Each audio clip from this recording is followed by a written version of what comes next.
Et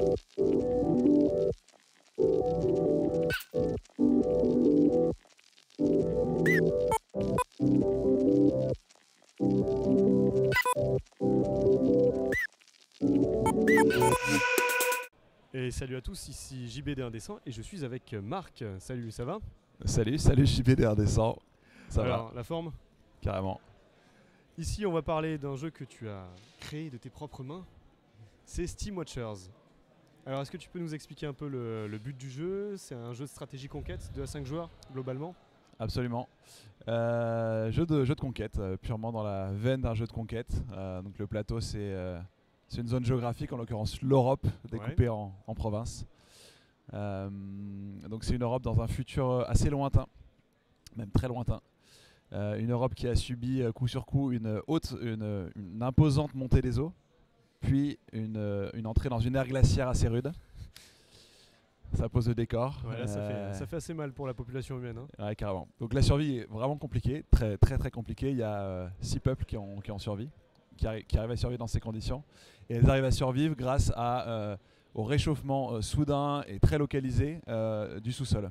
D'accord. D'un seul coup, ça monte en température et apparaît du coup de gigantesques colonnes de vapeur. C'est le permafrost, la glace qu'ils font. Et à cet endroit-là précis, ça permet de l'agriculture, donc de nourrir sa population et notamment ce qui va nous intéresser nous en tant que joueurs, notre armée. Parce que sinon, hein, on ne gagne pas. Sinon on ne gagne pas. Voilà, donc la seule manière de survivre, c'est de contrôler ces fameuses colonnes de vapeur. Ok. D'où le nom Steam Watchers. Voilà. Justement. Et alors voilà, donc Steam comme vapeur, Watcher comme guetteur. Donc dans chaque armée, il y a des guetteurs qui ont un rôle assez précis, qui est celui de guetter l'apparition de ces colonnes, puis d'emmener leurs troupes, les contrôler, les défendre, les garder. Cette chaleur, c'est la ressource principale, c'est la ressource centrale. Le jeu tourne autour de cette ressource. À la fois, c'est la ressource, plus tu en contrôles, plus tu peux nourrir ton armée, donc plus tu peux être puissant. Il y a 2 soucis à ça, c'est que l'intensité des colonnes baisse avec le temps. Alors ça, c'est une méca qui va systématiquement obliger les joueurs à se déplacer en permanence. C'est-à-dire qu'une colonne, quand tu la chopes, elle est puissante, elle est bien, mais tous les tours, elle baisse en intensité et donc en intérêt pour toi. Donc tu es obligé sans arrêt de projeter tes troupes plus loin. Donc c'est pas le genre de jeu où vraiment tu vas poser ta stratégie jusqu'au bout, tu restes sur tes positions. Alors, il va falloir. C'est clairement une méca qui oblige au mouvement, qui oblige à l'anticipation et à l'adaptation constante. Voilà. Donc tu construis ta victoire, tu construis ton armée. Mais pour qu'elle soit la plus flexible et la plus souple et la plus en mouvement possible. D'accord. Ok. Le deuxième aspect qui est le principal de cette colonne de vapeur, c'est qu'alors dans ce futur-là, ils ne comprennent pas vraiment ce qui se passe, mais au contact des colonnes de vapeur, ils sont pris d'une maladie assez destructrice, assez lente, assez douloureuse, vraiment pas drôle, qu'ils appellent le fléau. D'accord.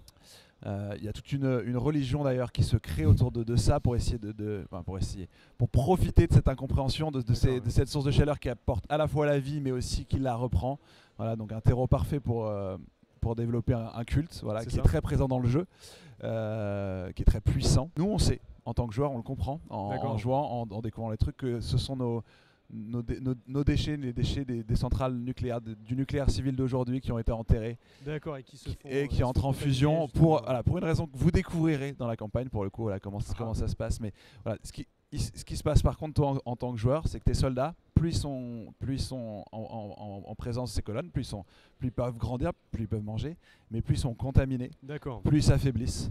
Donc plus tu gagnes, c'est l'équilibre constant à trouver, parce que plus tu gagnes, plus tu t'approches de la victoire, plus ton armée est grande, plus elle s'affaiblit, plus elle perd en capacité. Donc il y a cet équilibre constant à avoir, des départs ultra rapides. Ça peut être une stratégie, mais après il faut tenir avec des soldats très faibles. Voilà, t'as ça. Donc c'est vraiment un jeu de stratégie sur l'équilibre, le mouvement.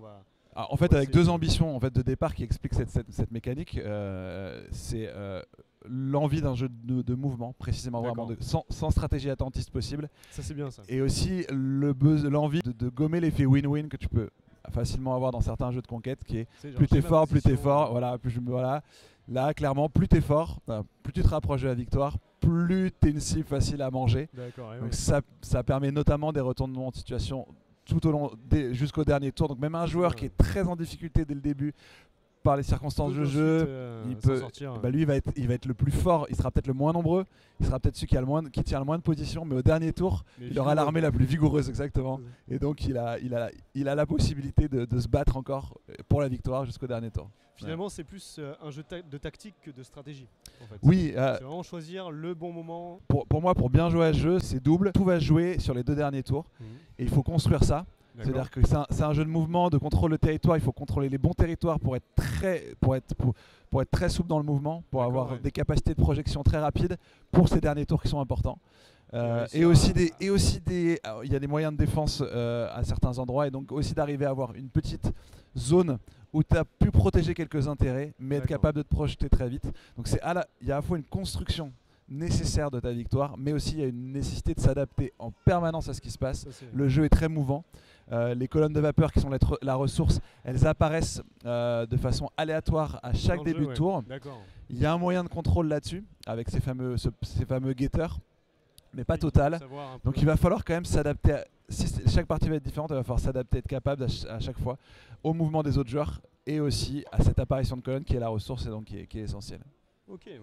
Donc là, du coup, on a un peu le système finalement derrière. On sait un peu comment on va avancer dans le jeu, comment on va réussir à gagner.